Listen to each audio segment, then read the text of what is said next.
भारत के भूगोल, या यूं कहिए कि पहले आज भूगोल की रणनीतिक विश्लेषण है, और भूगोल की रणनीतिक विश्लेषण आज हम करने जा रहे हैं। कैसे खंड की जानकारी हम आपको देंगे, जो इसके कारण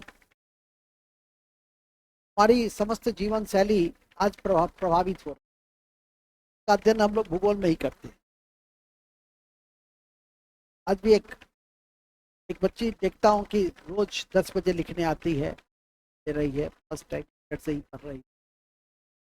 और एक क्वेश्चन दे दिया था, सही क्वेश्चन का 1.5 घंटा में 4 क्वेश्चन। एक था जलवायु परिवर्तन की अवधारणा क्या है। जलवायु परिवर्तन की के विषय में भारत सरकार के प्रयास क्या क्या किए गए, ताकि आंसर ट्रैक नहीं दी लेकिन ट्रैक पर मैंने उसको बताया कि भारत सरकार ने 1980 के दशक से जो प्रयास शुरू किया जलवायु परिवर्तन पर्यावरण संरक्षण के क्षेत्र में, वहां से लेकर हम एसडी गोल तक सारी बातों को लिखेंगे। अंतर्राष्ट्रीय सौर गठबंधन ऊर्जा दे रहे हैं, उसका लक्ष्य निर्धारित कर रहे हैं, इफेक्ट तो डिफेक्ट, सब पर्यावरण संरक्षण जलवायु परिवर्तन से ही जुड़ी अवधारणा है। हम कॉप के 29 की बैठक में जा रहे हैं, वहाँ पर जो जलवायु वित्त सहयोग भारत का जो विचार है वो सब भारत सरकार के ही प्रयास है। कहने का आशय है कि एक ऐसा विषय आप अध्ययन कर रहे हैं जो काफी जीवंत है, और बदलते समय में 1-2 सालों से बीपीएससी ज्योग्राफी से जुड़े हुए मेंस, पहले इकोनॉमिक्स से जुड़े हुए मेंस के क्वेश्चन अधिक पूछे जाते थे, लेकिन अब तो बदलता संदर्भ है, उसमें क्लाइमेट चेंज, बिहार का फिजिकल डिवीजन, भारत का physical division, Indian soil, Bihar का सॉइल, मानसून, जलवायु परिवर्तन, आपदा प्रबंधन, ऐसे क्वेश्चंस परीक्षा में पढ़े हैं। इसके आप दृष्टि भूगोल के विषय में जानकारी में है ही। सामान्य रूप में भूगोल में हम किसका अध्ययन करते हैं? सामान्य रूप से हम भूगोल में पृथ्वी का वर्णन करते हैं, लेकिन बदलते समय में न केवल पृथ्वी का बल्कि हमारा जो वायुमंडल है, प्रकृति है, पर्यावरण है, हम उसका भी अध्ययन करने लगे। आज मानव पर्यावरण के रूप में हम भूगोल का अध्ययन करते हैं। उसके संबंध में कई अवधारणा को भी हम रखना चाहेंगे, जैसे संभववाद है, नियतिवाद है, नफली, ये सब जो अवधारणा है वो उसका सीधा संबंध मानव पर्यावरण से ही, भूगोल और मानव पर्यावरण से। हम लोग भूगोल में भौतिक पक्ष का ही, पृथ्वी के सिर्फ भौतिक पक्ष का ही अध्ययन नहीं करते। हम लोग भूगोल में इस बात का भी अध्ययन करते हैं कि किसी मानव का विकास कितना हो, डेमोग्राफिक चेंज का हम लोग अध्ययन करते, जनसंख्या का अध्ययन करते नहीं। अपना कंसेप्ट भी आता है जनसंख्या लाभांश। देखिए कि जनगणना 2011 हम लोग ज्योग्राफी में ही पढ़ते हैं। ज्योग्राफी में हम इस बात का भी अध्ययन करते हैं कि कौन सा देश कितना तरक्की किया इंफ्रास्ट्रक्चर के पॉइंट ऑफ व्यू। तो इंफ्रास्ट्रक्चर में क्या है? इंफ्रास्ट्रक्चर में हमारा मुख्य रूप से है वो है संचार साधनों का विकास, परिवहन का विकास। हम लोग इस बात का भी अध्ययन करते हैं कि मानव जीवन के जो भी पक्ष हैं वो कृषि से प्रभावित होते हैं, क्योंकि बिना कृषि मानव जीवन की कल्पना नहीं की जा सकती है। इसीलिए कृषि में यदि उत्पादन, उत्पादकता कई राज्यों में स्टेगनेंसी है या घट रहा है, कृषि का आकर्षण नहीं है, कृषि के प्रति आकर्षण नहीं है, तो ये चिंता का विषय है सरकार। क्योंकि सबसे बड़ी चिंता यही है कि 140 करोड़ लोगों को खाद्य सुरक्षा का प्रबंध, आप बहुत समृद्ध हो जाइए, तीसरे नंबर पे आप पहुंच जाइए, दूसरे नंबर पे अर्थव्यवस्था में पहुंच जाइए, लेकिन हम लोग पहुंच ही रहे हैं, 5वें नंबर पे हैं। लेकिन पोषण स्तर के दृष्टि से हम काफी पीछे हैं, ह्यूमन डेवलपमेंट इंडेक्स के दृष्टि से हम बहुत पीछे, मल्टी डायमेंशनल पॉवर्टी इंडेक्स में हम बहुत पीछे हैं। मतलब जो भी इंडिकेटर है डेवलपमेंट का, हम उन सब में पीछे चल का विषय है। हमारी आज की भूगोल की कक्षा उसी रणनीतिक परिचर्चा से ही जुड़ा हुआ है। कि भूगोल की अवधारणा क्या है, भूगोल का विकास कब से हुआ, किसने भूगोल की शुरुआत की, भूगोल का अवधारणा में कैसे कैसे चेंज आया। और भूगोल के इस कक्षा में रणनीतिक पॉइंट ऑफ व्यू से पहला बिंदु तो यही होता है कि आपको पढ़ना क्या है। सामान्यतः जो 17, 18, 20 क्वेश्चन होते हैं भूगोल से जुड़ा हुआ, तो बिहार का भी भूगोल, उसके सीधे तौर पर आपके भारत का भूगोल सबसे इंपॉर्टेंट, और भारत के भूगोल के बाद है मानव भूगोल और आर्थिक भूगोल। तो हम लोग सामाजिक भूगोल और आर्थिक भूगोल, विश्व का भूगोल, हम कॉन्टिनेंट का अध्ययन करते हैं और कॉन्टिनेंट में कोई घटनाएं होती हैं, चक्रवात आता है, प्रति चक्रवात आता है, सबको भी हम लोग उसी में देखने का प्रयास करते हैं। जी, मुख्य परीक्षा के दृष्टि से कैलिफोर्निया में आग लगी, कैलिफोर्निया में आग के कारक बहुत इंपॉर्टेंट है। कहने का मतलब है कि हर वो घटना जिसका संबंध पर्यावरण, मानव और पृथ्वी से है, उन सब का हम लोग विशद अध्ययन भूगोल की कक्षा में ही करते हैं। मैंने अभी बताया कि भूगोल में नया परिवेश जुड़ गया, मानव पर्यावरण के दृष्टि से भूगोल का अध्ययन, उसमें नई नई अवधारणाएं आ गई, और वो नई नई अवधारणा आपकी परीक्षा में पूछे भी जाने लगे। हम निश्चयवाद के विषय में पूछा जाने लगा, ठीक है कि नहीं। एक दौर था कि जब ये माना जाता था कि मानव प्रकृति का गुलाम, लेकिन कॉन्सेप्ट चेंज कर गया। आज हम प्रकृति को गाइड कर रहे हैं, आज हम प्रकृति को ध्वंस भी कर रहे हैं और प्रकृति को बचाने के लिए हम प्रयास भी कर रहे हैं, ठीक है। पहले बैलगाड़ी हुआ करता था, कहाँ प्रकृति प्रभावित, बैलगाड़ी की जब मोटर गाड़ी आई BS1, BS2, BS3, अब हम BS6 तक चले। मतलब क्या, हम उस मापदंड को स्थापित किए जो सबसे कम मिनिमम कार्बन का उत्सर्जन कर रहा है। हम ही कर रहे हैं, हम ही डेवलप कर रहे हैं, और फिर हम उसको क्या कर रहे हैं, चेक कर रहे हैं। आज के दौर में क्या हो गया, एक दौर था कि मानव प्रकृति का गुलाम था, अब प्रकृति बेचारा मानव का गुलाम हो गया।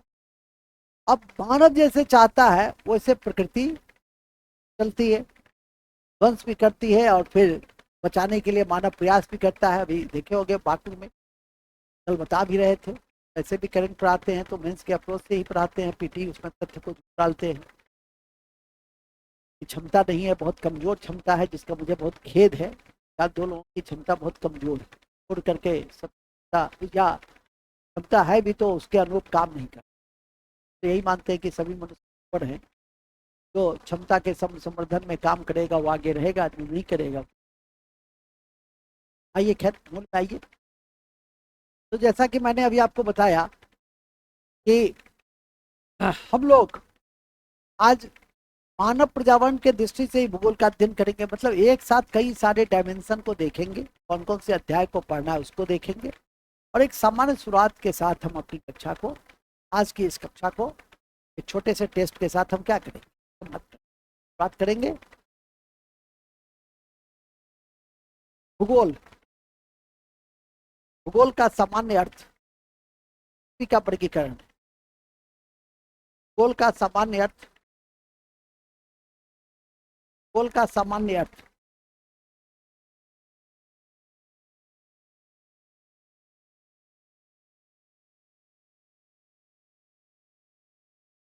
भूगोल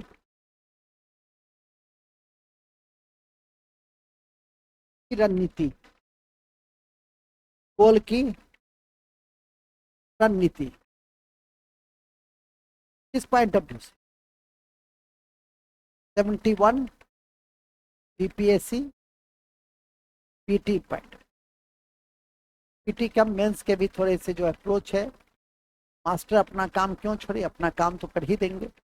जो टॉपिक का जो भाग, हालांकि बहुत कम भाग मेंस के दृष्टि से महत्व रखता है, तो बता देंगे। तो ध्यान रखिए, जैसे जब हम भौतिक विभाजन पढ़ाते हैं तो कहते हैं कि उत्तर भारत के विशाल मैदान की प्रासंगिकता क्या है।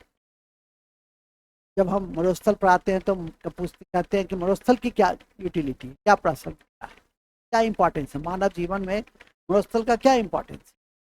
जब हम पर्वत पढ़ाते हैं तो सब जितने भी भौतिक संरचनाएं हैं उन सब का मानव जीवन में प्रासंगिकता है, ठीक है कि नहीं। उस पर सोचिए क्या क्या प्रासंगिकता हो सकती है।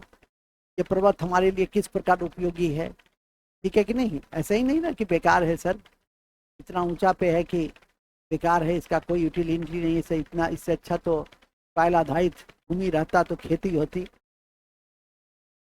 ईश्वर के द्वारा, प्रकृति के द्वारा दिया गया जितनी भी भौतिक प्रदेश है, सबका अपना अपना इंपॉर्टेंस का डायमेंशन, चाहे वो माउंटेन का हो कि मरुस्थल का हो, डिजर्ट का, ठीक है कि नहीं। डिजर्ट आजकल तो पेट्रोलियम और प्राकृतिक गैस का सबसे बड़े स्रोत के रूप में आ गया, ठीक है कि नहीं।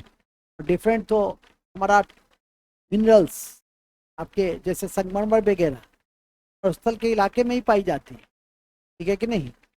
बायोडाइवर्सिटी, ठीक है, ऐसी जीव जंतु जो अन्य क्षेत्रों में नहीं मिलेंगे और वो डिजर्ट एरिया में ही मिलेंगे। प्रकृति में तो सबका अपना अपना महत्व है, तो एक साथ सोचोगे तो कई तरह के तत्व उभर कर सामने हैं। ऐसा नहीं कि किताब है और उस किताब को आप देख लेंगे हो जाए, ठीक है नहीं। सबके हाथ में एनसीईआरटी रहनी चाहिए। कॉन्स्टिट्यूशन में एनसीईआरटी की बहुत ज़्यादा महत्ता नहीं, क्योंकि एनसीईआरटी में जो कॉन्स्टिट्यूशन है वो बच्चों की तरह लिखा हो, ठीक है कि नहीं। लेकिन इसलिए उसमें लक्ष्मीकांत कहा जाता है कि लक्ष्मीकांत को पढ़िए, जो आप पढ़े नहीं। तो मुझे खेद है कि सबके हाथों में किताब तो रहा लेकिन पढ़ाई नहीं की। और कहते ही हैं तो जैसा कर्म कीजिएगा फल तो ऐसा ही नहीं। छोटी सी कक्षा में भी भारत के भूगोल ही पढ़ते हैं, एक बड़ी कक्षा के लिए आईएएस जो बनता है वो भी भारत का भूगोल ही पढ़ता है। दोनों की समझ में जमीन आसमान का अंतर, दोनों की गहराई में जमीन आसमान का अंतर हो। जो गहरे तौर पे उसको जानता है, समझता है, एप्लीकेशंस करता है, वो आईएएस बन जाता है, ऑफिसर बन जाता है। जो नहीं करता है उसको एक ग्रुप डी की नौकरी के लिए भी जद्दोजहद कर, ठीक है कि नहीं। तो जो ऐसे भी समय से आगे रहेगा, कमिटमेंट रहेगा, रॉक विल पावर रहेगा, तो स्वाभाविक है कि वो पीछे नहीं छूटे, ठीक है कि नहीं। मूल में आ जाए तो मूल ये है कि 71 बीपीएससी पीटी के दृष्टि से हम इसको देखेंगे। अब इसमें सबसे पहले हम क्या देखते हैं, भूगोल की समान अवधारणा। भूगोल की समान अवधारणा में है कि पृथ्वी का वर्णन, किसका वर्णन है, पृथ्वी का, वर्गीकरण नहीं, पृथ्वी का वर्णन। और इसकी जो जनक माने जाते हैं, सर्वप्रथम भूगोल शब्द का जो प्रयोग किया था वो इरेस्थीनेज ने किया, ठीक है कि नहीं। तो यहीं से हम आगाज करेंगे। भूगोल शब्द का जो प्रयोग है, इस शब्द का प्रयोग किसने सबसे पहले किया, इस शब्द का प्रयोग इरेस्थीनेज ने किया।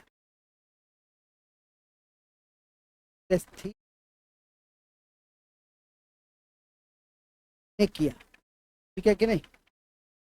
और आपकी जानकारी में मैं दे दूं कि पीएससी में क्वेश्चन सिविल सेवा में ज्यादा आसान रहता है बनस्पत की क्वालिटी के पॉइंट ऑफ व्यू से। एक बीपीएससी की परीक्षा होती है टीचर की, 1 to 5, 6 to 8, 9, 10, 11, 12, उसके क्वेश्चंस के स्तर के हो जाते हैं। और आपके क्वेश्चन का स्तर क्या होता है, फर्स्ट लाइन फैक्ट्स। साधारणतः देखोगे तो एक आध प्रश्न को छोड़ दो तो भूगोल में 17, 18, 20 जो भी प्रश्न पूछे जाते हैं, यदि याद रहता है तो ये एक बार में बन जाए और बहुत तेजी से जैसे याद रहता है। तो आप ऐसे भी 1 मिनट में 2-3, जो आपको रंगने में जो टाइम लगता है वही टाइम, ठीक है कि नहीं। और ऐसे भी जब रंगने का आपको अवसर मिले, जैसे अभी संविधान का फाइनल टेस्ट लेंगे किसी दिन, वो कहे हैं क्वेश्चन तैयार नहीं हुआ है इसीलिए नहीं लिए हैं, ठीक है कि नहीं। तो किसी दिन लेंगे तो मिलता है आपको। तो कल भी शायद 100 क्वेश्चन वाले में दिए थे, तो उसको बढ़िया से भरो, ठीक है। कभी कभी ऐसा भी होता है कि लड़के का देखोगे, जब अपना आंसर शीट मंगाओगे तो तुम्हारा कंप्यूटर कैच नहीं कर पाता और उसके कारण 4-5 कहोगे कि बीपीएससी बेईमानी कर लिया। तो तुमसे बीपीएससी सीखो, जो उसका कंप्यूटर की कैचिंग पावर है वो नहीं कर पाया, तुम दे दोगे बुंदा, ऐसे करके होता है ना, कई लड़के ऐसे करके मार देते। उसको पूरा रंगना है, अच्छे से रंग, गोला के अंदर रंगना है।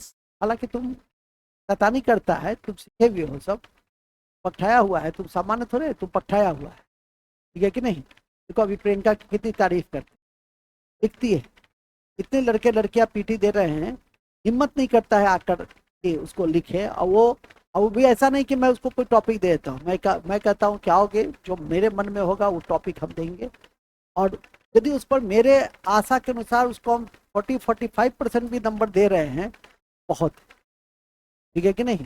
क्योंकि परीक्षा तक होते होते कहते भी तुम लोग को सामान्य दिखाते हैं, और सामान्य दिखाने में जिसने हम 5 दे दे तो समझो कि तो बहुत अच्छी, ठीक है कि नहीं। क्यों? क्योंकि एक्सटेम्पर अप्रोच वो तुम्हारा यदि डेवलप कर गया तो तुम किसी टॉपिक को भविष्य में लिख दो, और नहीं तो फिर कोई उसका वो यूज नहीं है, ठीक है कि नहीं। एक्सटेम्पर अप्रोच को जैसे मैं अभी रोज मेंस के पोर्टल पे भेजते भी हैं क्वेश्चंस को, कभी कभी तुम लोग कोई भेज देते, कल रात में भी 2-3 क्वेश्चन मैंने भेजा था, ठीक है कि नहीं। तो वो सारे क्वेश्चंस जो भेजे जाते हैं उस पर थोड़ा सा रुक करके एक बार विचार जरूर कर लो, उसको जरूर देख लो, योजना कुरुक्षेत्र को जरूर पढ़ो, कई क्वेश्चंस के जवाब योजना कुरुक्षेत्र और पीआईबी में भी मिल जाते हैं। और ऐसे भी मैं कहता हूँ, देखते खुद लगता होगा कि पीआईबी में किस तारीख को क्या कितने बढ़िया से कितने डिटेल दिए होते हैं, ठीक है कि नहीं। हर संस्था हर मार्गदर्शक पीआईबी को लेकर ही गवर्नमेंट के जितने भी रिसोर्सेज हैं उसी के आधार पर इसका तो अपना स्टाइल है, क्या लेना है आपकी परीक्षा में, मुझे कितना लेना है, बड़े परीक्षा में कितना लेना है, मेंस में कितना लेना है, छोटे विद्यार्थी को कितना बताना, वो तो अलग अलग है। कभी एसएससी की कक्षा में कभी मैं इस बात की जानकारी देता हूँ कि पीआईबी पढ़ना है, कभी नहीं देता। लेकिन इस कक्षा में मैं रोज कहता हूँ कि एनसीईआरटी एकदम साथ लेके, ठीक है कि नहीं, और साथ में पीआईबी लेकर साथ लेकर चलोगे, जितना लेकर चलोगे उतना तुम्हारे लिए अच्छा, ठीक है कि नहीं। मूल बिंदु पे आ जाइए। नेक्स्ट लिखेंगे पृथ्वी का वर्णन, और इसके ये लिख लिए ना, और इस शब्द का सबसे पहले उपयोग किसने किया, इरेस्थीनेज ने किया। नेक्स्ट लिखेंगे 19वीं सदी में भूगोल एक विषय के रूप में विकसित हुआ। 19वीं सदी में भूगोल एक विषय के रूप में विकसित हुआ। भूगोल एक विषय के रूप में विकसित हुआ।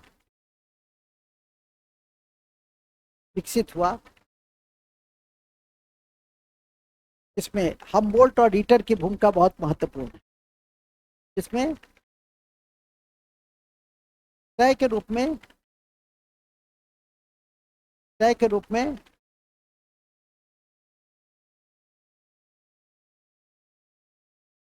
की भूमिका महत्वपूर्ण है। हमबोल्ट एवं रीटर की भूमिका महत्वपूर्ण। हमबोल्ट और रीटर की भूमिका महत्वपूर्ण, ठीक है। हमबोल्ट और रीटर की भूमिका महत्वपूर्ण है। आगे लिखिए। 20वीं सदी में 20वीं सदी में भूगोल एक 20वीं सदी में भूगोल एक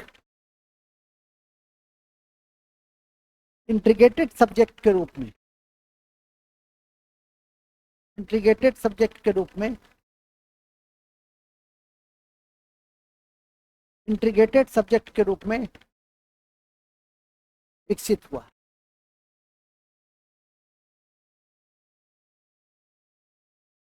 इंटीग्रेटेड सब्जेक्ट के रूप में विकसित हुआ। इंटीग्रेटेड सब्जेक्ट के रूप में विकसित हुआ। इंटीग्रेटेड मतलब कि एक कंप्लीट अन्य विषयों के साथ भी हमने उसको क्या किया, जोड़ने लगा। भूगोल का इतिहास के साथ संबंध नहीं, भूगोल का अर्थशास्त्र के साथ संबंध देखे नहीं। हम लोग आर्थिक भूगोल भी पढ़ते हैं, हम लोग परिवहन का भी भूगोल पढ़ते हैं भौगोलिक दृष्टि में नहीं, हम लोग कृषि भी पढ़ते हैं भौगोलिक दृष्टि से, एग्रीकल्चर भी पढ़ते हैं भौगोलिक दृष्टि से, हम लोग इंडस्ट्री भी पढ़ते हैं भौगोलिक दृष्टि से, मिनरल्स भी पढ़ते हैं, जबकि वो अर्थ का पक्ष है। संसाधन किसका पक्ष है, अर्थ का पक्ष है। लेकिन संसाधन का अध्ययन हम लोग ज्योग्राफी में ही करते हैं। हम लोग अब इकोनॉमिक्स में किसका अध्ययन करते हैं, ह्यूमन ज्योग्राफी का, ह्यूमन उसका जनसंख्या का हम लोग वो भी लाभांश के रूप में इकोनॉमिक्स में हम लोग अध्ययन करते हैं, ठीक है कि नहीं। लेकिन यहाँ पर हम लोग संसाधन में केवल ह्यूमन नहीं देखते हैं, हम लोग अन्य रिसोर्सेज जो हमारा है उसका भी अध्ययन करते। कल पढ़ रहे थे ना पशु धन, कल मिनिस्ट्री का रिपोर्ट भी भेजे थे, पशु और डेयरी मिनिस्ट्री का, और उसी आधार पे बताए भी थे कि दूध उत्पादन में भारत का कौन सा राज्य है, कितना उत्पादन किया, इंडिया में कौन है, ठीक है कि नहीं। और हम लोग के देश में कृषि के न विकास का एक कारण ये भी है कि जिस तरह से ग्रीन रिवोल्यूशन हुआ, उस तरह से जो रेनबो रिवोल्यूशन होना चाहिए था वो नहीं हो पाया। और रेनबो रिवोल्यूशन यदि होता तो कृषि और लाभप्रद होता, और कृषि यदि अधिक लाभप्रद होता तो फिर लोग उससे भागते नहीं, ठीक है कि नहीं, लोग उससे भागते नहीं। क्यों? क्योंकि रेनबो रेवोल्यूशन का लाभ उनको नहीं मिला, इसलिए उसको छोड़ देते हैं, क्योंकि वो बहुत ज्यादा लाभप्रद नहीं है, ठीक है। मेहनत लोग कब करेगा? लंबे काल तक, जब उसको लगेगा कि आज नहीं तो कल मेरा इस क्षेत्र में आमदनी होगी। अर्थ युग में तो सब कुछ अर्थ के इर्द गिर्द ही चलता है, ठीक है कि नहीं। हालांकि आप खुद भी देखिए, जो कृषि कर्म कर से जुड़े हुए लोग हैं वो बीमारियों से मुक्त हैं, ठीक है कि नहीं, वो बीमारियों से मुक्त हैं। उनके भोजन का स्तर, भोजन जो करते हैं उनकी मात्रा, और जो अफसर होते हैं उनकी भोजन की मात्रा देखिए, उनकी बीमारी, रसगुल्ला, डायबिटीज बहुत, लेकिन बात सुने, सब कुछ पूरा था। अब वही किसान को खिलाओगे, लाओ न जितने छे लाओ न, चपा चापो एक बार खेत पे जाए, हल जो तब सब अपने आप काफ। देखोगे कोरोना सामने तुम्हारे है, कोरोना से जितने हाई प्रोफाइल और जितने कम श्रम करने वाले लोग गलबित हुए, उतने आपको श्रम करने वाले लोग, एक तो सब्जी बेचने वाला, ठेला वाला, सब ऐसे ही का तथलाव पहुंचा दीजिए उसको का। और हाई प्रोफाइल, ठीक है। एक हमारे मित्र थे, मित्र है, ये क्या है, वो रात में सोते समय भी लगाते थे, क्या होता था उस समय, मास्क, एकदम भयंकर मास्क बांध कर, रात में ही सोते थे बांध करके कहीं।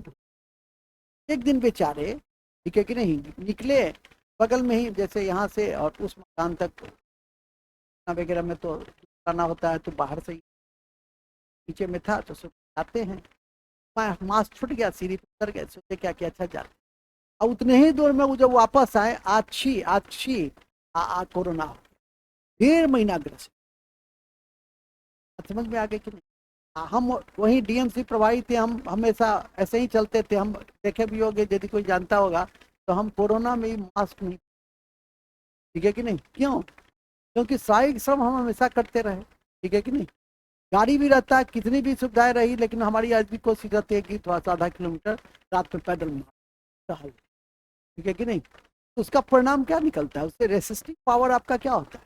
देखोगे आजकल रोड पे भी लोग चलते हैं तो मास्क लगा के चलते, किसी दिन मास्क नहीं पहना, एयर क्वालिटी इंडेक्स तो हर शहर का क्या हो गया है, क्योंकि हर शहर में मोटर वाहन की संख्या बढ़ गई है। नहीं, इसमें भी कोई लड़की मास्क पहन के आती है तो हमेशा, तुम क्या है, पहनती हो तो हमेशा तब पहनती हो, रेसिस्टिंग पावर, इम्यून पावर कम हो, फिर भविष्य में कभी हो सकता है दिक्कत हो, क्योंकि वो तो शरीर को तो जितना तुम तप करोगे, तप करने वाला योगी को देखते हो पानी या हवा पे भी रह जाता है, नहीं रह जाता है। आप यदि 2 दिन पानी या हवा पे रहिएगा तो उठ नहीं, योगी रहता है कि नहीं है। कौन कौन बाबा का दर्शन किया होगा, ये किसी के विषय में सुनता होगा कि हवे पे है, कोई होगा पानी पे है, कोई लौंग पे है, कोई इलायची पे। बस हम प्रणाम करो अभी, हवा से तो आए हैं ना, बगल से कुंभ का दर्शन करके थे, हमको कह रहे थे आज रहा नहीं जाना चाहिए, तो मौनी बाबा से भेंट करके आला हाँ, कई अंदर से ताकत, लेकिन यहाँ के ताकतें नहीं भी रहे तो बही के बाबा ला भी ताकत है, ठीक है कि नहीं। तो सिर्फ बाबा से, उस हवा पीने वाला बाबा से मिल के आने से लोगों को ताकत का क्या हो जाता है, अनुभव हो जाता है। अब पर फिलहाल हम लोग भूगोल में, तो कहाँ थे हम लोग भूगोल में, 20वीं सदी में भूगोल एक इंटीग्रेटेड विषय के रूप में, इसी क्रम में फिर लिखिएगा। 20वीं सदी के 20वीं सदी के 5वें दशक के बाद, 5वें दशक के बाद मानव पर्यावरण, मानव पर्यावरण, मानव पर्यावरण संबंध के रूप में भूगोल का विकास, मानव पर्यावरण संबंध के रूप में भूगोल का विकास विकास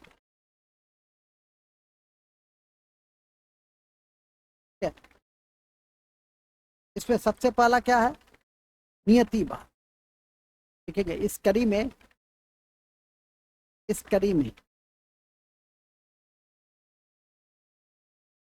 कई पृथक विचारधाराएं, इस कड़ी में कई पृथक विचारधाराएं हैं।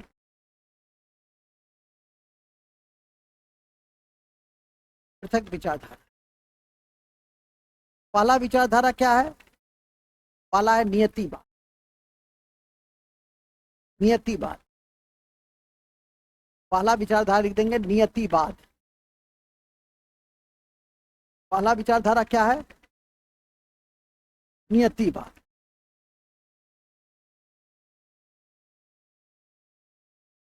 नियतिवाद क्या कहता है?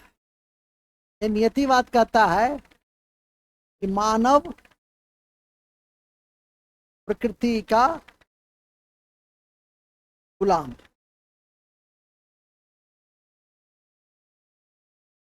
ठीक है, नियतिवाद क्या कहता है? नियतिवाद कहता है मानव प्रकृति का गुलाम, और इसके जनक थे हम्बोल्ट और डीटर। इसके जनक थे हम्बोल्ट और डीटर। के जनक थे हम्बोल्ट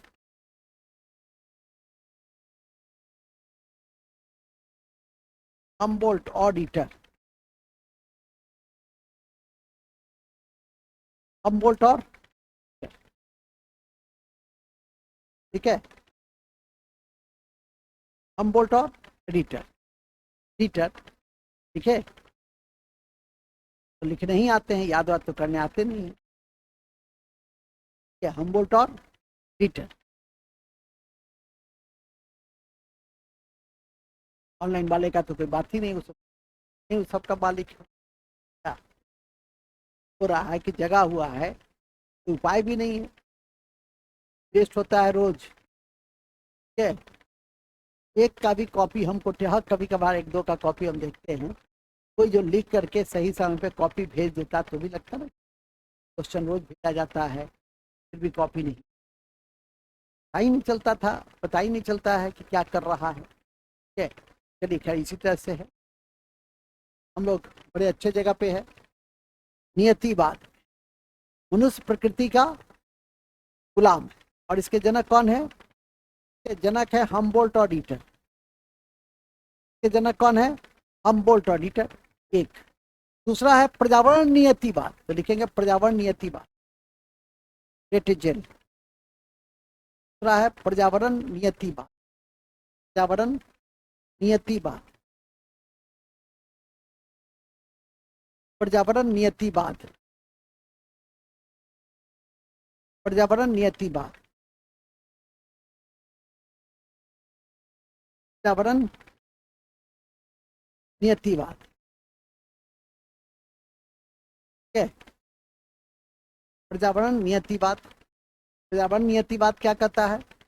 पर्यावरण नियतिवाद कहता है कि पर्यावरण मानव के व्यवहार को क्या करता है? नियंत्रित करता है, को तय। कौन? पर्यावरण। अब वो उसके जनक कौन थे? रेटिजेल। उसके जनक पहले लिख लो, रेटिजेल थे। के द्वारा पर्यावरण, पर्यावरण मानव विकास व्यवहार को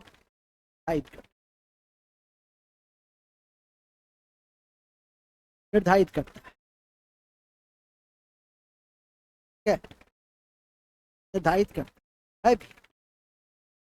कैसे? तो मैं बता, लिख लो, पर्यावरण मानव के व्यवहार और विकास को निर्धारित करता है। कैसे? सुन, तुम लोग ठंडा में अधिक काम करते हो कि गर्मी में? ठंडा में अधिक काम। ठंडा में प्रदेशों में रहने वाले लोग अधिक मेहनती, गर्म में रहने वाले लोग आलसी। ठीक है कि नहीं? कारण ये क्या हुआ? जलवायु का प्रभाव। क्या हुआ? जलवायु का प्रभाव।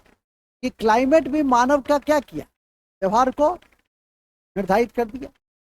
ठंडा में काम करने वाले लोग, ठंडा में यदि तुम काम कर, तुमको ठंडा में थकावट नहीं, और गर्मी में क्या होती है, थकावट अधिक। दोनों में अंतर है। इसलिए गर्मी के दिनों में जिस क्षेत्र में गर्मी अधिक होती है वहाँ के लोग आलसी हैं, जिस क्षेत्र में जाड़ा अधिक होती है वहाँ के लोग कर्मठ, है कि नहीं? हम लोग तो मैदानी क्षेत्र के लोग हैं, हम लोग को तो गर्मी ही अच्छा है, ठीक है, क्योंकि अधिकांश समय गर्मी में रहते हैं। लेकिन हमारे यहाँ तो आधी 2 महीने ठंडे होते हैं, लेकिन जो हमेशा से ठंडा में रहता है उनकी उनकी जो क्षमता है वो ठंडे प्रदेशों में अधिक है मानव की, और गर्म प्रदेशों में कम है। ये जलवायु का प्रभाव। इसके अलावा हम लोग की प्राकृतिक जो संसाधन होती है, प्राकृतिक संसाधन में क्या आता है, जल आता है, खनिज आता है, मिट्टी आती है, नहीं? और ये जल खनिज मिट्टी, जल खनिज मिट्टी क्या करे, इससे हमारी विकास को बढ़ावा मिलती है। कहीं पे जल अधिक है तो भी बढ़ावा मिलती है, खनिज अधिक है तो भी बढ़ावा मिल सकती है, संसाधन। तो हमारा विकास में इसकी बड़ी भूमिका होती है, इसकी संसाधनों की। उसी तरह से भौगोलिक भी है। भूगोल में क्या आएगा, प्राकृतिक प्रदेश। ये प्राकृतिक प्रदेश क्या है, ये पर्वत है, ये पठार है, ये मरुस्थल, ये मैदान है, ये तटीय मैदान है, ये द्वीप समूह है, नहीं? ये सब क्या है, ये सब भौतिक प्रदेश। शायद समझ गए होगे। तो ये मनुष्य के विकास और उसके व्यवहार को क्या करता है, और इसके कॉन्सेप्ट को किसने दिया, रेटिजन। नेक्स्ट, तीसरा है संभववाद। इसके जनक है बिडाल, इसके जनक है बिडाल। यह शब्द फेबरे ने दिया, बिडाल, बिडाल, इसके शब्द को फेबरे ने दिया। बिडाल और शब्द फेबरे ने दिया, क्या? ठीक है, संभववाद। बिडाला फेबरे लिखे ना, फेबरे, फेबरे, फेबरे लिखने नहीं आता है, इस जंगल से आ गए हैं श्रीमंच, सब बोल फेबरे।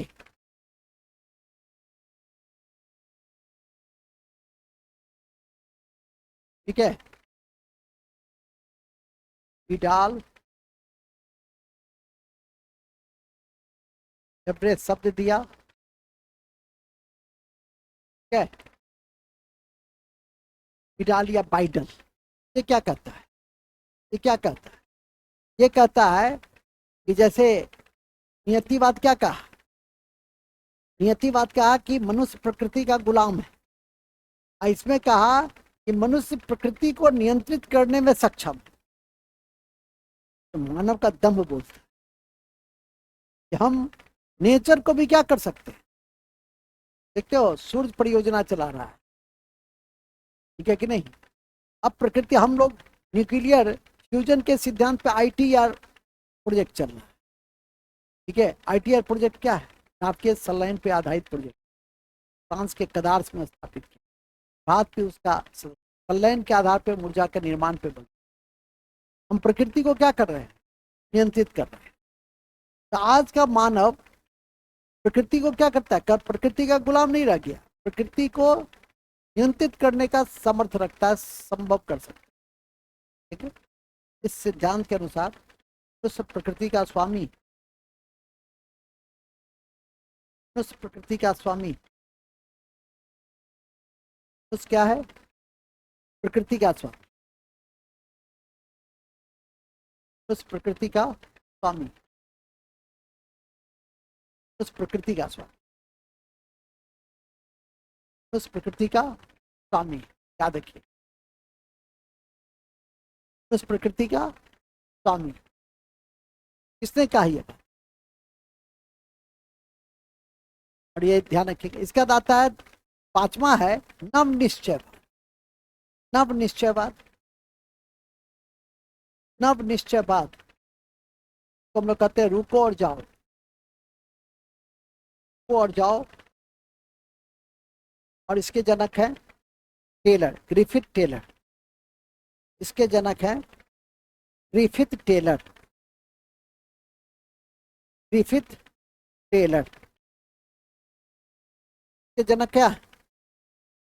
Griffith Taylor. ठीक है, ग्रिफिथ टेलर ये क्या कहता है? ग्रिफिथ टेलर कहता है कि नियतिवाद और संभववाद, इस दोनों के बीच संतुलन लाने का प्रयास किसने किया? इससे बात तो लिखेंगे इसके द्वारा नियतिवाद नियतिवाद और नियतिवाद और नियतिवाद और नियतिवाद और संभववाद के बीच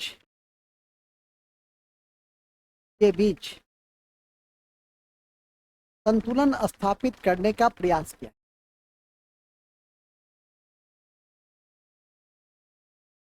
संतुलन स्थापित करने का प्रयास किया।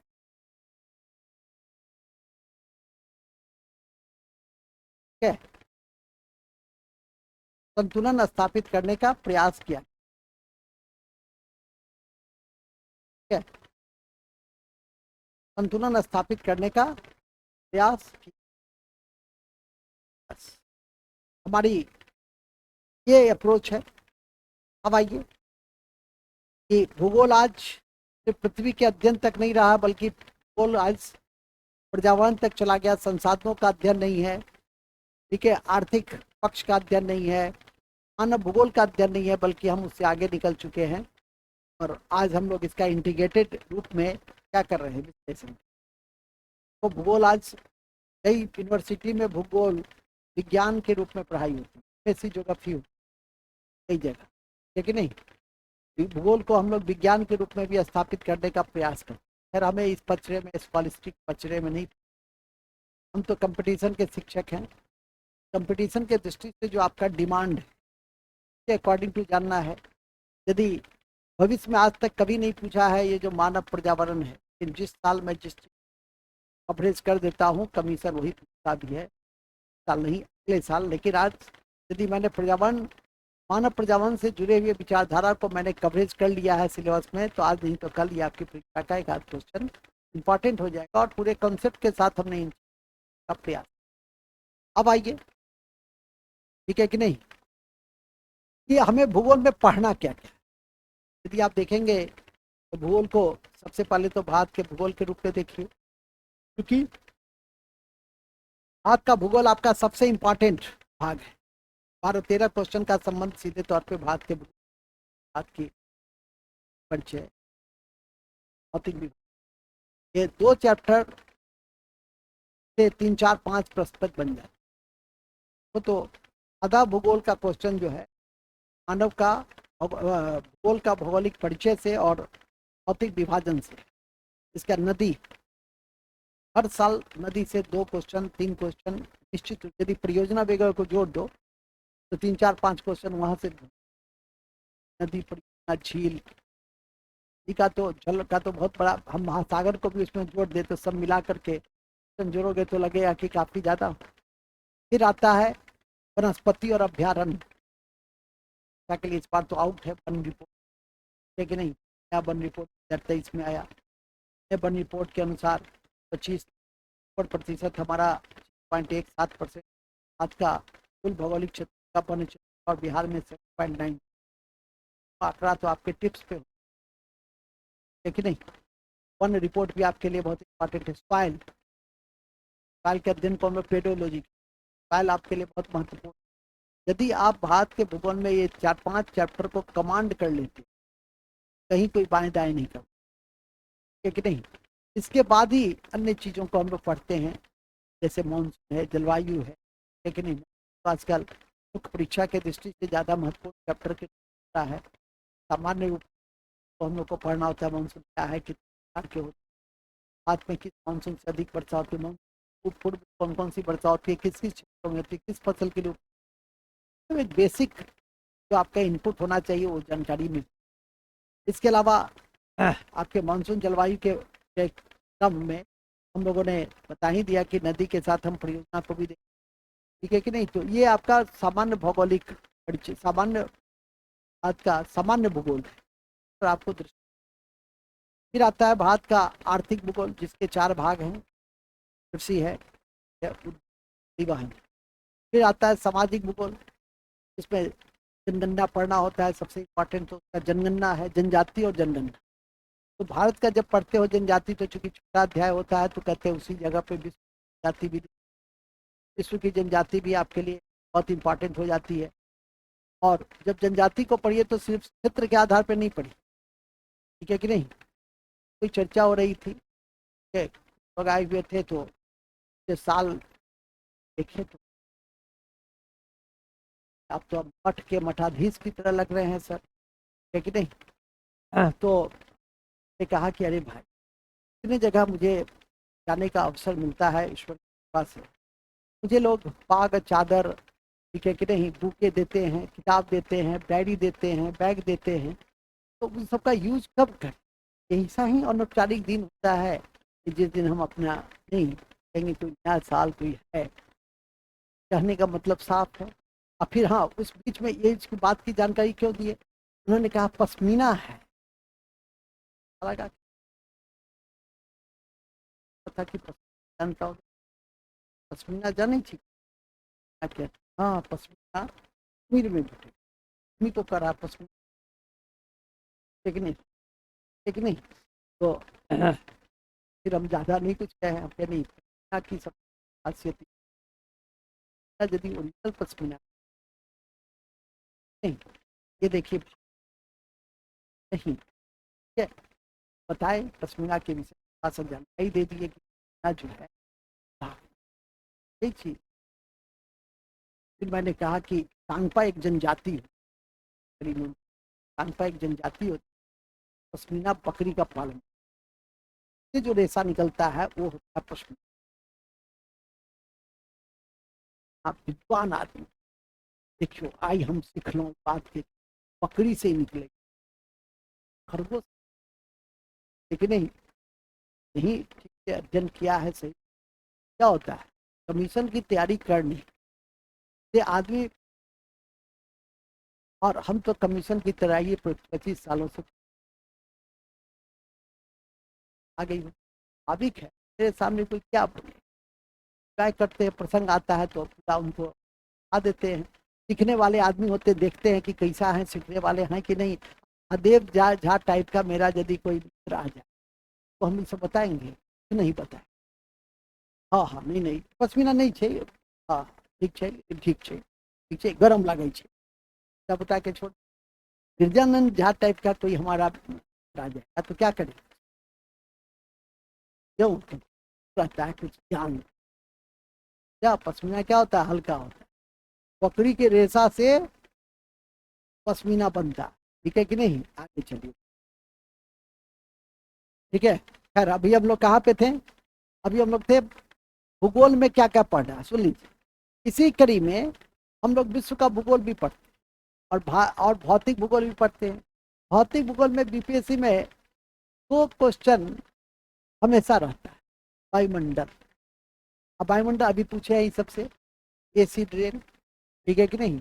तब जबकि हम नियमित रूप से आपको पीपीटी एनवायरनमेंट का भेज रहे हैं, ठीक है, किसी दिन ट्रॉफी का ही एक पार्ट है, ठीक है, तो किसी दिन उसकी भी शुरुआत हो जाएगी। अभी कह रहे पढ़ो, शब्दों से परिचित हो, एसपीएम देखो, पीएम देखो, नहीं प्राथमिक प्रदूषक देखोगे, सेकेंडरी प्रदूषक बड़ा कष्ट ऐसे हो जैसे, जब अपेक्षा रखती हो कि हमें आगे बढ़ना है तो मास्टर भेज दिया, बस इसके बाद तो काफी, और इतने सरल रूप में लिखा हुआ है कि केवल पढ़ लीजिएगा तो कम से कम, ठीक है, यदि आपको पास कल होगा। और यदि वो नहीं समझ में आ रहा है तो मतलब अभी सब पे जाना, ठीक है। कितना सामान्य शब्दों में प्राथमिक नहीं कि जिससे सीधे तौर पे प्रदूषण उत्पन्न, तो प्राथमिक। सेकेंडरी कि प्राथमिक की अभिक्रिया करके जो प्रदूषक तत्व उत्पन्न होता है उसको सेकेंडरी। तब एग्जाम्पल याद करो कि CO2 SO2 तो क्या है, ये सब आपका प्राथमिक है। अब फैन वगैरह, ओजोन वगैरह सब क्या है, ठीक है, सब सेकेंडरी है, खत्म। एक बार देखिएगा तब ना, सोचने का समझ विकसित कीजिएगा तब, है कि नहीं। जब तक वो नहीं करोगी, उस तरह से नहीं देखोगी, हजारों लाखों बात। वही बात तो आज हम प्रियंका को भी बता रहे हैं कि पीटी, हमारी बीपीएससी की सिस्टम इतनी अच्छी है, बीपीएससी नहीं, किसी के आयोग का, कि वो तीनों चीज ऑफिसर गेट में जरूरी है। पीटी मेमोरी टेस्ट है, चारों बातों आप जानिए, लाखों बातों को याद करके रखिए, तो मेमोरी का भी परीक्षा है। दूसरा कि आपको लिखने आता है कि नहीं लिखने आता है, ऑफिसर का काम ड्राफ्टिंग भी करना, ठीक है। आपका छोटा बाबू बड़ा बाबू जो लेके आएगा उसको आप सील कर दिया, आप फंस जाइएगा। उन्हीं तरह से भी आपको ड्राफ्टिंग तैयार करना आना चाहिए। लेखनी का परीक्षण कब होगा, जब आपकी लेखनी मजबूत। और तीसरा होता है इंटरव्यू। इंटरव्यू से कि पब्लिक सर्विस जॉब है, तो आपका व्यवहार का आकलन होता है कि आप कितना संतुष्ट व्यक्तित्व के हैं। आपकी इंटीग्रिटी का भी परीक्षण कर लेगा कि कितना आप संस्कारवान, कितना साहित्यिक दृष्टि से आत्मविश्वास है कि नहीं है, आप में नेतृत्व कर सकते हैं कि नहीं कर सकते हैं, इरिटेशन तो नहीं है, या किसी को इरिटेट तो नहीं कर दीजिएगा क्योंकि आप पब्लिक फील्ड में जा रहे हैं, ठीक है कि नहीं। और पब्लिक फील्ड में जाने वाला व्यक्ति हर दृष्टि संतुलित, चेहरा पे हंसमुखता है कि नहीं है। क्यों आप लोग को भी कहते हैं हंसते बात करें, ऐसा नहीं। ऐसा जो संघ टाइप का जाइएगा, ठीक है, मेरे टाइप का तो मेंबर रहेगा तो 40% भी हम नहीं। पब्लिक ऑफिसर को हमेशा सगुफ्ता की तरह मुस्कुराते हुए, मुसीबत आ गया तो आ गया, सब मुस्कुरा, ठीक है कि नहीं। यार आइए हंसीए रहा, दांत निकाल के वो हंसीए रहा है, ठीक है। पैसे से क्या करता है, थरथराता है क्या, आपका नहीं, ठीक है कि नहीं। तो हाँ, मेरे कहने का होता है कि आपका व्यक्तित्व ऐसा हो कि सामने वाला कोई मिले तो आपको अपना दुख दर्द बता, ठीक है कि नहीं। दुख इतना सहने के बाद वहां तक पहुंचेंगे, दुख सहनी है, ठीक है कि नहीं। देखते हो स्वच्छ भारत अभियान में लैट्रिन बनता था, बात आइए सब जाके बैठ के देखता था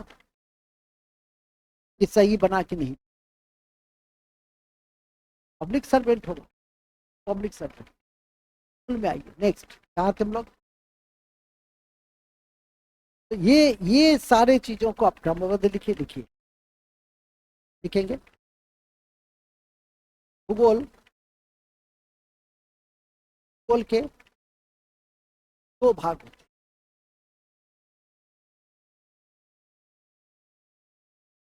भूगोल के दो भाग होते हैं।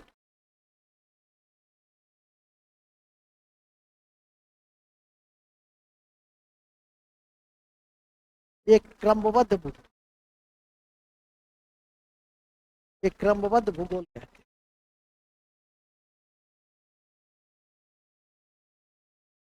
ठीक है। क्या कहते हैं उसको, प्रादेशिक भूगोल, प्रादेशिक,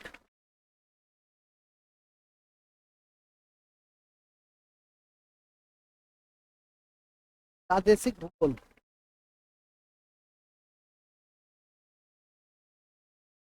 प्रादेशिक भूगोल का, ठीक है। क्या कहते हैं, प्रादेशिक भूगोल कहते हैं। ये होता है सापेक्षिक, और ये होता है निरपेक्ष। क्रमबद्ध भूगोल क्या होता है, निरपेक्ष, होता है सापेक्ष, सापेक्ष, ये होता है निरपेक्ष। इसके दो भाग होते हैं, निरपेक्ष के दो भाग हैं। एक है भौतिक भूगोल,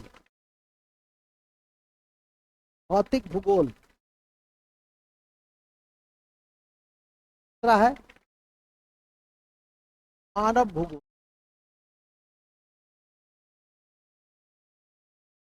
ठीक है। भौतिक भूगोल, मानव भूगोल, भौतिक भूगोल और मानव भूगोल।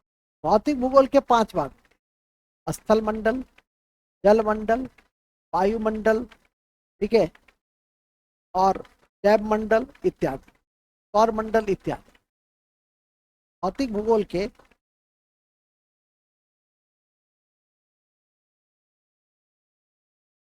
जलमंडल,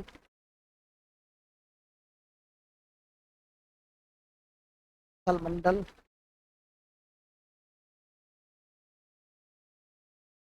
वायुमंडल और मंडल, जैव मंडल। ठीक है, जैव मंडल, ये सब आपके किसके भाग हैं? ये सब भौतिक भूगोल के भाग। ठीक है, ये सब भौतिक भूगोल के भाग हैं। इसका दूसरा भाग आता है मानव भूगोल। मानव भूगोल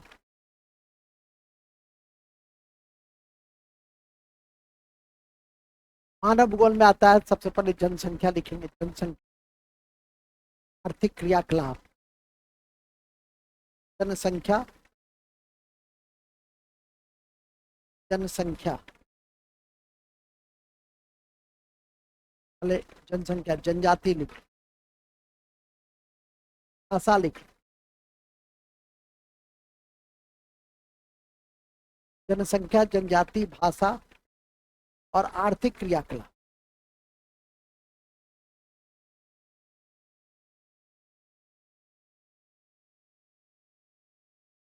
आर्थिक क्रियाकलाप, इकोनॉमिक एक्टिविटी। इकोनॉमिक एक्टिविटी में ही आपका कृषि, खनिज, उद्योग और परिवहन, ये भी चार भाग है। आर्थिक क्रियाकलाप के भी तो चार भाग, कृषि, खनिज, उद्योग, खनिज उद्योग, परिवहन, खनिज उद्योग, परिवहन, कृषि, खनिज उद्योग, परिवहन, ठीक है कि नहीं? खनिज उद्योग और परिवहन। अब लिखिए प्रादेशिक भूगोल के प्रादेशिक भूगोल के कई भागों में अध्ययन करते हैं। कई भागों में अध्ययन करते हैं और इसके जन्मदाता हम्बोल्ट और रीटर है। और इसके जन्मदाता हम्बोल्ट और रीटर है। हम्बोल्ट और रीटर है। हम्बोल्ट और रीटर है। ठीक है, हम्बोल्ट और रीटर है। इसमें सबसे इंपॉर्टेंट आपको क्या लगा? भौतिक भूगोल में सबसे इंपॉर्टेंट क्या लगा? भौतिक भूगोल मतलब क्रमबद्ध भूगोल का सबसे इंपॉर्टेंट पार्ट क्या है? और याद रखिएगा, यहाँ पे लिख दीजिए क्रमबद्ध भूगोल के जनक। क्रमबद्ध भूगोल के जनक अलेक्जेंडर हम्बोल्ट। अलेक्जेंडर हम्बोल्ट क्रमबद्ध भूगोल के जनक अलेक्जेंडर हम्बोल्ट थे। अलेक्जेंडर हम्बोल्ट थे। कौन थे? हम्बोल्ट। तो देखिएगा, ठीक है, देखिएगा तो भूगोल यही है, लेकिन हम लोग का अध्ययन का विशेष क्रम कहाँ है? भारत का भूगोल। भूगोल को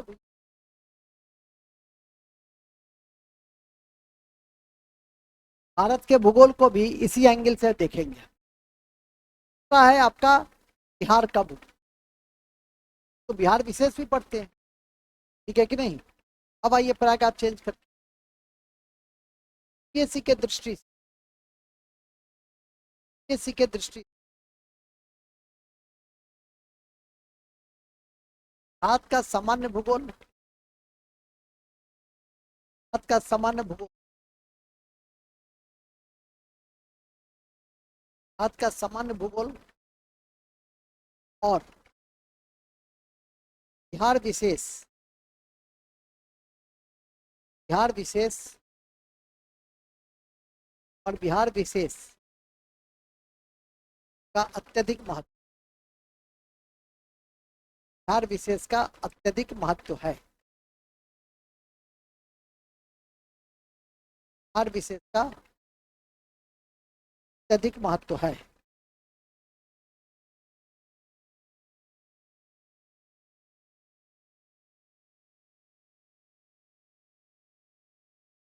ठीक है,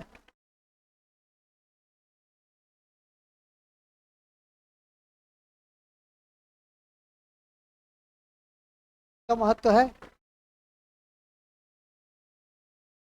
बिहार विशेष का अत्यधिक महत्व, इसके तहत निम्नलिखित भाग महत्व, भारत के भूगोल के तहत निम्नलिखित भाग महत्वपूर्ण, भारत के भूगोल के तहत निम्नलिखित भाग महत्वपूर्ण है।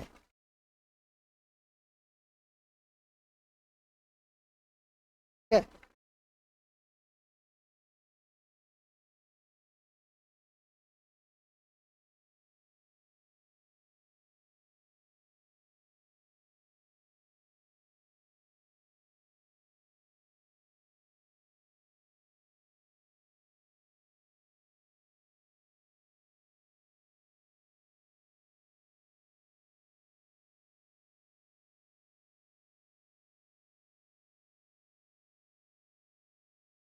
ठीक है, चलिए नेक्स्ट।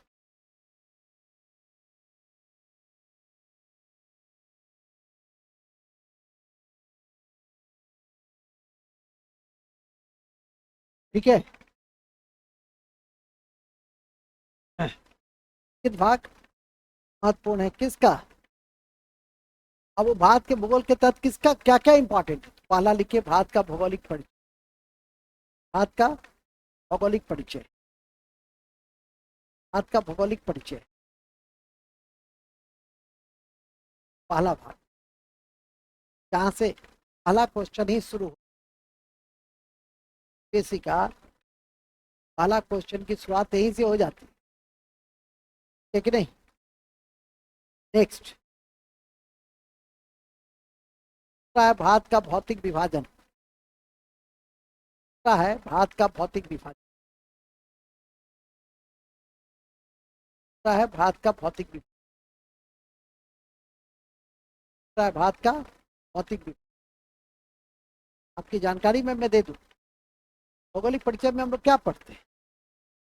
भौगोलिक परिचय में क्या पढ़ते हैं कि भारत की जनसंख्या कितनी, पर किलोमीटर में फैला है, विश्व से ना करते हैं हम लोग, ठीक है कि नहीं। भारत का यदि 7वां है क्षेत्रफल की दृष्टि से, भारत से ऊपर कौन, जनसंख्या में भारत का स्थान कौन कौन कौन सा है? ठीक है, कर्क रेखा भारत के जो बीच होकर काटती है, तो देखिएगा कर्क रेखा का उत्तर का भाग होता है, कर्क रेखा के दक्षिण का भाग होता है उष्ण कटिबंध, अधिक होती है। 8 राज्यों में राज्य हैं, किस राज्य की राजधानी से होकर गुजरता है? ढेर सारे जो समुद्र तटीय क्षेत्र कितना लंबा है, कौन सा राज्य सबसे लंबी सीमा बनाता है, कौन सा कुल मिलाकर राज्य और केंद्र शासित में कौन सबसे अधिक लंबी सीमा बनाता है? केंद्र और राज्य मिलाकर किसका सीमा सबसे राजस्थान का है क्या, गुजरात का है, आंध्र प्रदेश, अंडमान निकोबार, सबसे लंबा सीमा किसका होगा? केंद्र शासित प्रदेश राज्य को मिला लीजिए तो अंडमान निकोबार की समुद्र तटीय सीमा सबसे लंबी होगी। कहने का आशय है कि ये सब कहाँ, ठीक है कि नहीं। भारत ज्यामितीय डिस्क्रिप्शन भी करते हैं, एक होता है जियो पॉलिटिकल डिस्क्रिप्शन, एक होता है ज्यामितीय। तो ज्यामिति में हम लोग कर्क रेखा का अध्ययन करते हैं, अक्षांश देशांतर का अध्ययन करते हैं, ठीक है कि नहीं। और इसी कड़ी में आप एक अध्ययन करते हैं जियो पॉलिटिकल, तो पॉलिटिकल में आप अध्ययन करते हैं कि भारत से किसकी सीमा सबसे लगी हुई, देश की, चीन की, पाकिस्तान की, ठीक है कि नहीं, नेपाल की, म्यांमार की, ईरान की, अफगानिस्तान की, ये सब की जो सीमा लगी हुई है, तो इन सबका अध्ययन करते हैं राज्य से, ठीक है कि नहीं। और भी कुछ राज्य और कुछ केंद्र शासित प्रदेश ऐसे हैं कि जो 3-3 देशों से लगी हुई है, जैसे सिक्किम है, पश्चिम बंगाल है, लद्दाख है। लद्दाख की सीमा 3 देशों से, ठीक है कि नहीं, एक पाकिस्तान से, एक चीन से, अफगानिस्तान से। हाँ, टाइप का मैप लाया है, मैं तो सोचता था कि थोड़ा बड़ा टाइप का मैप लाएगा, दूर से देख लेगा, काम चल जाएगा, ठीक है। तो तुम लाया है बच्चा टाइप का मैप, लेकिन चलेगा, ठीक है। तब ऐसा रहना चाहिए, देखे तो उसको, हाँ ये ठीक है। हाँ, कल एनवायरमेंटल जो देख तो नहीं पाएगा, एक कॉपी में साथ लीजिए, आप शुरू कर दिए, कॉपी में ऐप है, उसको आसानी हो जाएगी। कहने का आशा है इन सब का अध्ययन फिर आता है भौतिक विभाजन, पर्वत से लेकर के दान है और अध्ययन करता है आज का भौतिक प्रदेश, आज का भौतिक प्रदेश, भारत का भौतिक प्रदेश का अध्ययन करेंगे हम लोग।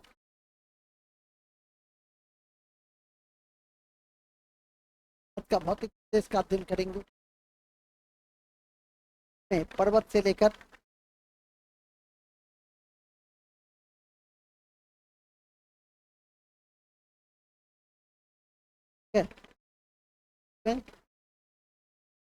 पर्वत से लेकर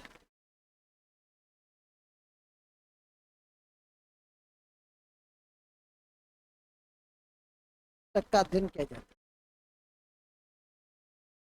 सबका सबका अध्ययन किया जाता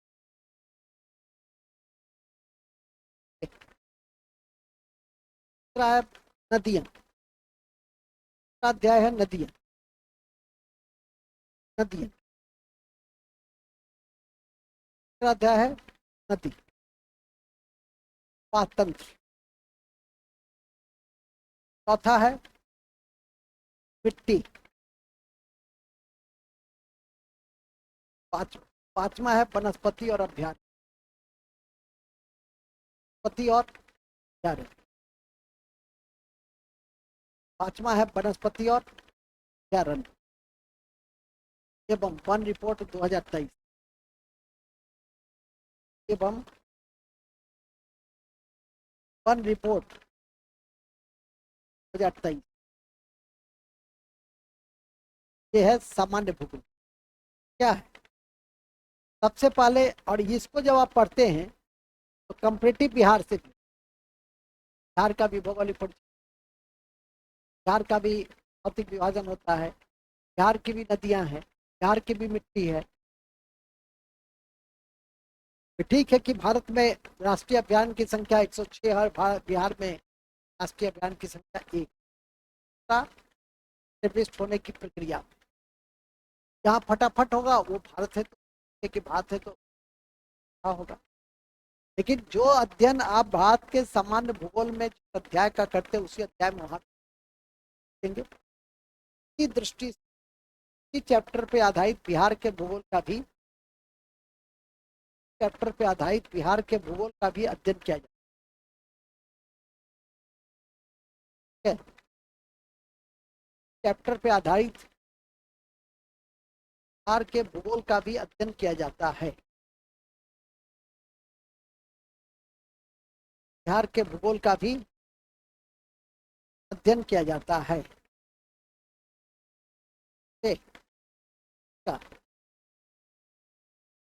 बिहार के,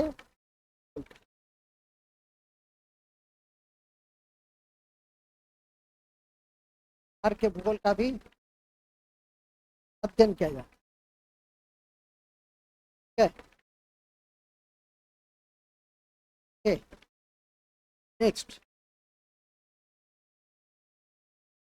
आप चेंज कीजिए,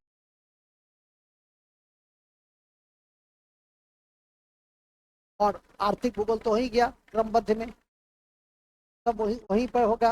अब लिख देंगे एक विश्व का भूगोल, देंगे विश्व का भूगोल के अलावा विश्व का भूगोल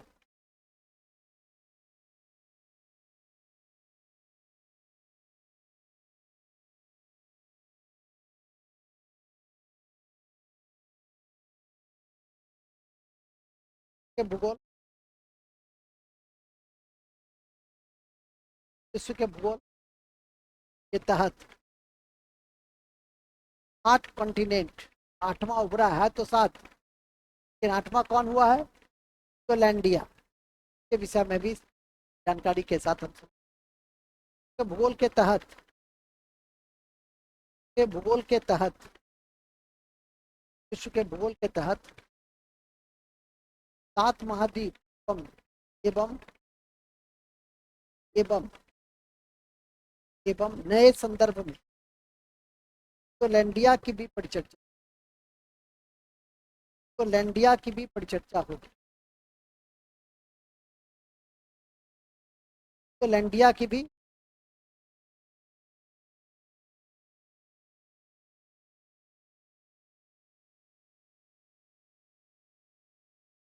याद रखिए कि इस क्रम में कड़ी में बात बताए हैं एनसीईआरटी का। यदि 9th क्लास 7th क्लास और 12th क्लास की आप किताब देखिए, पहला चैप्टर डेवलपमेंट ऑफ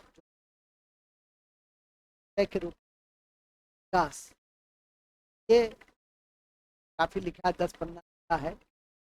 जिस्ट जो है क्या है, साथ ही आपकी का रणनीति है कि ज्योग्राफी हमें क्या क्या पढ़ना के एंगल्स पर आप ध्यान रखें, ज़्यादा बेहतर होगा। तो ताकि एक ऐसा खंड है कि मैंने सारे प्रश्न बनाने, कई क्वेश्चन, 4 क्वेश्चन है, साल का ही कर देता है। हर का त्रिवेणी बराबर पूछा नहीं आ रहे हैं, जनगणना से जुड़ा हुआ जो क्वेश्चन सब है। हालांकि इस बार ही पहली बार मैंने देखा है कि जनगणना से क्वेश्चन 17वीं में न्यूनतम पूछे, तो वो तो इसीलिए न्यूनतम पूछा गया कि विगत 14 साल से पूछ रहा है, ठीक है कि नहीं। अब तक तो नई जनगणना आ जाती तो इम्पोर्टेंट हो जाता। तो कहने का आशा है कि जब सरकार फैसला, ही हो सकता है कि 2025 में नई जनगणना की शुरुआत हो जाए। परीक्षा में चूंकि अभी समय है, 30 दिन का तो काम है जनगणना का, तो एक लमसम रिपोर्ट किया जाए तो आपके लिए क्या हो जाएगा। जैसे आप भारत का वन रिपोर्ट पढ़ रहे हैं, लेटेस्ट है, बिहार का भी वन रिपोर्ट आपको देखना है। तो इस तरह से इन चीज़ों को आपको देखना है और समझना। मुख्य परीक्षा के पॉइंट ऑफ व्यू से हमारा बिहार का भौतिक विभाजन, बिहार की मिट्टी, बिहार की मानसून कैसे प्रभावित करती है बिहार की, इसी तरह से हम भारत के भी संदर्भ में देखने का प्रयास करें। भारत की जो भौतिक विभाजन है, भारत के जो डिफरेंट, हमारा कभी कभी क्वेश्चन में भी दे सकता है कि कर्क रेखा क्या प्रभाव डालती है, ठीक है कि नहीं। अभी जैसे मैंने अभी आपको बताया कि कर्क रेखा का उत्तर का जो क्षेत्र है, उत्तर का क्षेत्र आपका उस उष्ण है, और दक्षिण का क्षेत्र क्या है, तो उष्ण कटिबंधीय है, ठीक है कि नहीं। तो कहने का अर्थ है कि इसी आधार पे ना, अभी आपको बताया ना कि मानव पर्यावरण से प्रभावित होता है। पर्यावरण रफी में क्या है कि मानव पर्यावरण से प्रभावित होता है। पर्यावरण में क्या, जलवायु से प्रभावित होता है, मिट्टी से प्रभावित होता है, ठीक है कि नहीं। तो मनुष्य का पर्यावरण पर इम्पैक्ट, अब तो पर्यावरण पर मनुष्य इम्पैक्ट डालता है। आज जो पर्यावरण का अस्तित्व खतरे में है, किसकी गतिविधियों के कारण, हमारे गतिविधियों के कारण है। मानव के प्राकृतिक कारण तो बहुत कम है, एक प्राकृतिक भी, जलवायु परिवर्तन का नेचुरल फैक्टर भी होता है। जलवायु परिवर्तन का ज्वालामुखी कहीं फट गया, उसके कारण यदि आपका जलवायु बिगड़ रहा है, प्राकृतिक कारणों में आएगा, ठीक है कि नहीं। जंगल में आग लग जाती है, जंगल में आपस चट्टानों के टकराने से और आग लग जाती है, वो प्राकृतिक कारणों में आएगा। लेकिन हमारे द्वारा भी ये जो हाईली इंडस्ट्रियलाइजेशन हो रहा है, तभी COP 90 में 29 में कहा गया कि 3 डिग्री सेल्सियस जलवायु टेम्परेचर बढ़ने की संभावना, यदि हम लोग इसी रफ्तार से CO2 का उत्सर्जन करते रहे तो 3 डिग्री हो जाएगी। तो जितने भी समुद्र के इलाके हैं तो स्वतः लुप्त हो, द्वीप, मॉरिशस, बांग्लादेश, इससे तो बेचारा बेकार आपस में लड़ रहा है, तो क्या ऐसे ही डूब जाएगा। यही स्थिति रह गई, ठीक है, क्योंकि उसका ग्लोबल इम्पैक्ट पड़ता है ना। पर्यावरण प्रदूषण का क्या पड़ता है, एक वैश्विक घटना है, और इसलिए हम लोग वैश्विक सम्मेलन करते हैं। पहली बार जो हम लोगों ने वैश्विक सम्मेलन बुलाया 1992 में, ठीक है, तो 92 में रियो डी जेनेरो में। अब पृथ्वी को बचाने के लिए 21 एजेंडा हमने जारी किया। को बचाने के लिए हमने कितना एजेंडा जारी किया, 21 के पहले 1970 के दशक में, 1972-73 में हम लोगों ने स्टॉकहोम कॉन्फ्रेंस किया। 72 तो 75 से हम 5 जून को विश्व पर्यावरण दिवस मनाना। देखो 1970-72 के समय में हम लोग कितना अग्रसोचित थे मनुष्य, ऐसा लगा कि यही रफ्तार रही तो भविष्य संकट। देखो 21वीं सदी के बाद कितनी भयावह हो गई।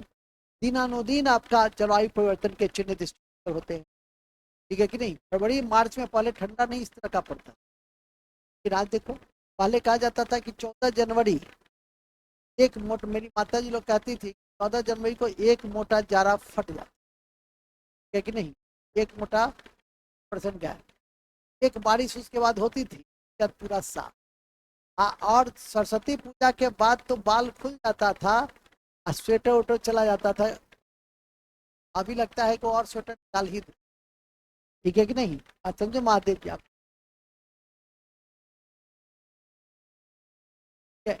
तो कहने का आशय समझ में आ गई ना, कि हम लोग भूगोल में एक जीवंत विषय है, तो हम लोग इसका अध्ययन इसी रूप में करना चाहेंगे।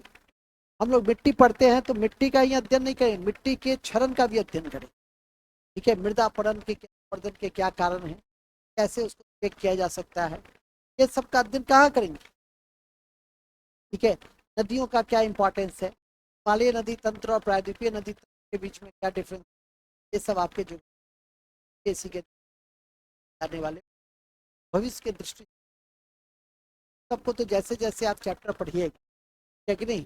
हाँ, तो जो प्रश्न आएगा तो मैं आपको करता ही रहूँगा जैसे नहीं की, लेकिन जहाँ पर नहीं है पर जब उसका मेंस के दृष्टि वो हाईली फैक्चुअल है और सीधे फैक्ट के दृष्टि से, फिर भी मेरी कोशिश हो उसमें कहीं पर भी मेंस के कुछ अप्रोच हुए दिखाई देते हैं, आपके परीक्षा में पूछे जा सकते हैं। इन शब्दों के साथ हमारी आज की रणनीतिक परिचर्चा ज्योग्राफी की क्या है, ज्योग्राफी कैसे बदल रहा है, ठीक है कि नहीं। यही ज्योग्राफी 2004 में जब आते थे तो एनवायरनमेंट और ये नियतिवाद संभववाद कहीं भी नहीं, लेकिन जैसे जैसे सब रहा है ये सब क्या हो रही है। और अब पर्यावरण और अध्याय आप अलग से विशिष्ट अध्याय है, विशिष्ट भाग है पर्यावरण, आप नियमित आपको पीपीटी, ठीक नहीं, और वो भी इसी का भाग है। अभी आप देखिएगा यूपीएससी जैसे में वो पर्यावरण और एग्रीकल्चर सबसे ज्यादा हिट क्वेश्चन 15 आता है। पर्यावरण खुद भी समझ सकते पर्यावरण कितना इम्पोर्टेंट है, लेकिन वहाँ का जो पर्यावरण होता है वो ट्रेडिशनल कम होता है, और जो पेपर है, ठीक है, उस पेपर का अध्ययन आपके लिए ज़्यादा महत्व, या जो लेटेस्ट प्रोटोकॉल है, कार्टजेना है, नगोया है, ठीक है कि नहीं, डिफरेंट प्रोटोकॉल्स आते हैं, संकटग्रस्त जातियों को घोषित किया जाता है, IUCN का रिपोर्ट पर ध्यान दे रखा जाता है, IUCN ने किस जाति को संकटग्रस्त घोषित किया है, ठीक है कि नहीं। इन सब बिंदुओं पे ज़्यादा फोकस की जाए। हम लोग तो जलवायु परिवर्तन के लिए इतने, हम लोग हमारे संविधान निर्माता अग्र सोचित थे कि 48A में ही हमने पर्यावरण संरक्षण की बात नहीं कर दी, हमारी नीति निर्देशक तत्व में ही पर्यावरण संरक्षण, और हमने उसी समय से कानून बनाना, 1972 में हमने वन्य जीव कानून बनाया, 1974 में हमने वायु प्रदूषण कानून बनाया, 1986 में हमने इंटीग्रेटेड एक पर्यावरण संरक्षण अधिनियम लाया, 1982 में एनवायरमेंटल मिनिस्ट्री का गठन कर दिए हैं, तो विश्व के कई देशों ने किया भी नहीं, ठीक है। कई विकसित देशों में ऐसा अवधारणा नहीं थी।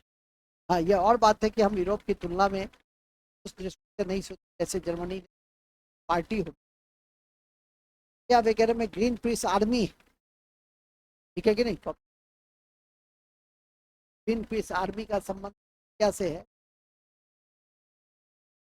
ग्रीन पीस आर्मी का संबंध ऑस्ट्रेलिया से है, जबकि जबकि जबकि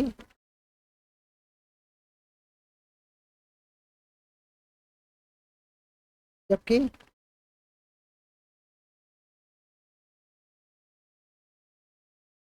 ग्रीन पीस पार्टी जर्मनी से संबंधित। ठीक है, संबंधित।